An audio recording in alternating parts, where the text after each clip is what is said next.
बात यूजर्स को एआई सामग्री के बारे में जो कंटेंट आपने लिया है उसका खुलासा करना आवश्यक होगा।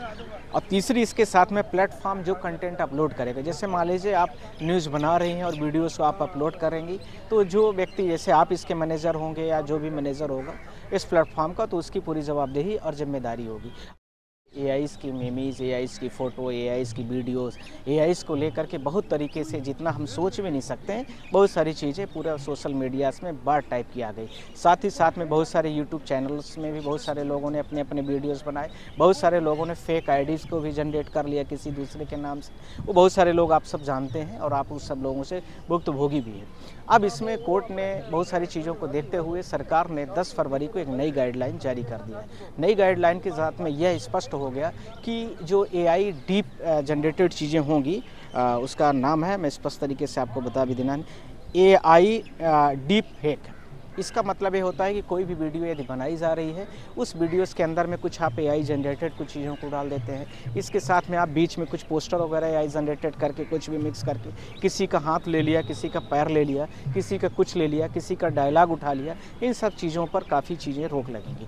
तो अब रोक कैसे आएगी, यह सवाल है। दूसरा, इसमें भारत सरकार ने क्या क्या गाइडलाइनों को लेकर के बात किया है। सवाल पहला, जैसे ये मान लीजिए हम किसी बात को कर रहे हैं, हमें बहुत अच्छी आवाज़ लगती है अमिताभ बच्चन की, तो अमिताभ बच्चन की फ़ोटोज़ होगी या हमारी करके उसको हम एडिट करके उसके संबंध में वीडियोस बना के अपलोड कर दिए। दूसरा, कोई भी किसी को भी हमें असल्ट करना है तो किसी की हमने वीडियो उठाया और उस लड़की का फ़ोटोज़ लगा दिया या उसके कुछ भी ऐसी चीज़ों को लगा दिया जिससे उसके पूरे सोशल मीडिया प्लेटफॉर्म पर काफ़ी चीज़ों को उसको असल्ट होना पड़ा और उसको कई सारी चीज़ों का सामना करना पड़ा जो समाज के स्तर पर गैर कानूनी, गैर संवैधानिक है। इसी स्तर को बढ़ाते हुए भारत सरकार ने 5-6 चीज़ों को और भी इसमें जोड़ा और उस चीज़ों को क्या क्या है मैं उसको आपके सामने पढ़ देना चाहता हूँ। पहला ये है कि जो भी एआई जनरेटेड कंटेंट होंगे उसमें आपको एआई को लेमिनेट करना पड़ेगा, पहली बात। दूसरी बात, यूजर्स को एआई सामग्री के बारे में जो कंटेंट आपने लिया है उसका खुलासा करना आवश्यक होगा। और तीसरी इसके साथ में प्लेटफॉर्म जो कंटेंट अपलोड करेगा, जैसे मान लीजिए आप न्यूज़ बना रही हैं और वीडियोस को आप अपलोड करेंगी, तो जो व्यक्ति जैसे आप इसके मैनेजर होंगे या जो भी मैनेजर होगा इस प्लेटफॉर्म का, तो उसकी पूरी जवाबदेही और जिम्मेदारी होगी। अब यदि आपने नहीं किया, पहले क्या होता था और वर्तमान में क्या अंतर किया गया, यह भी समझना ज़रूरी है। पहले ये चीज़ों कंटेंट को हटाने का 36 घंटे का टाइम होता था आपके पास, अब इस टाइम को शॉर्ट करके 3 घंटे कर दिया गया। इसके साथ में एआई टूल से रिलेटेड पहले लेमिनेशन आपको नहीं करना होता था कि हम एआई जनरेटेड वीडियोस बना रहे हैं या कॉपीराइट बना रहे हैं, ये सब चीज़ें आपको लिखना मस्ट हो गया। इसके साथ में ये जो बहुत सारी सोशल मीडियाज़ की साइट है, खासकर इंस्टाग्राम और ट्विटर और फेसबुक और भी बहुत सारे आप लोग जानते हैं, इनमें बहुत तरह की वीडियोस और किसी तरह से जो इलीगल तरीके से वायलेशन करते हैं सोसाइटीज़ का, इलीगल तरीके से जो बच्चों के बारे में जनरेशन के बारे में बाल शोषण को आगे प्रमोट करती हैं, जो यौन उत्पीड़न महिलाओं को लेकर के आगे बढ़ाती हैं।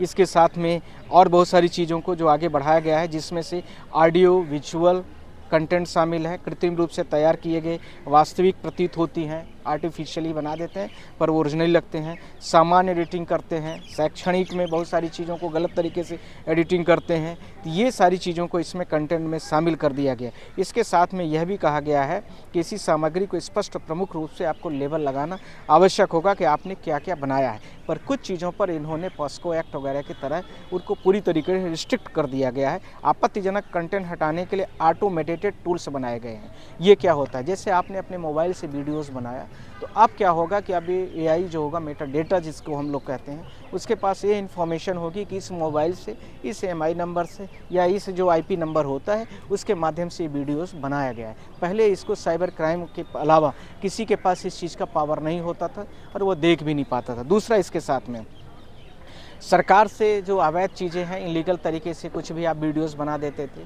तो उसके बारे में भी कोर्ट ने मतलब चीज़ों को रोका गया है। भ्रामक जानकारी यानी गलत इन्फॉर्मेशन यदि किसी के बारे में है, इसके बारे में मैंने आपको बताया है कि किसी के बारे में भी इलीगल और भ्रामक जानकारियों को आपको नहीं करना। खासकर इसमें यौन शोषण से जुड़े और बिना सहमति वाले यानी बिना हमारे मर्जी के कोई वीडियो किसी कंटेंट में डाल दिया गया, इस पर भी अब रोक लगी। फर्जी दस्तावेज वाले, बाल शोषण सामग्री, विस्फोटक और इसके साथ में और बहुत सारी चीज़ों को इसमें शामिल किया गया है। तो मेटा डेटास की अब अकाउंटेबिलिटी बढ़ गई है। साथ में यह भी हो गया कि कोई भी गलत इन्फॉर्मेशन किसी के बारे में कोई भी भ्रामक व्यक्ति नहीं फैलाएगा, नहीं तो इसके जो बीएनएस के बहुत सारे सेक्शन उसमें दिए गए हैं, उस सेक्शन के साथ में ऑटोमेटिकली एफआईआर होगा आपका, जो कंसर्न लोकल पुलिस स्टेशन होगा वहाँ पर सारी चीज़ें अपने आप ऑटोमेटिकली हो जाएंगी। साथ में यह भी होगा कि आपको इन चीज़ों को ये 3 घंटे के अंदर में आपके पास कोई इन्फॉर्मेशन ऐसी आती है कि this is the complete violation against the court judgement either any kinds of the BNS act और द आईपीसी सेक्शन, तो फिर उस दौरान पर आपको तुरंत ही उस वीडियोज़ को डिलीट करना है आप जो अपलोड किया है, नहीं तो आपके ऊपर प्रशासनिक कार्रवाई, पुलिस कार्रवाई और उस चैनल के बारे में और भी बहुत तरीके ऑफेंसिव चीज़ें बढ़ाई जाएंगी। Thank you.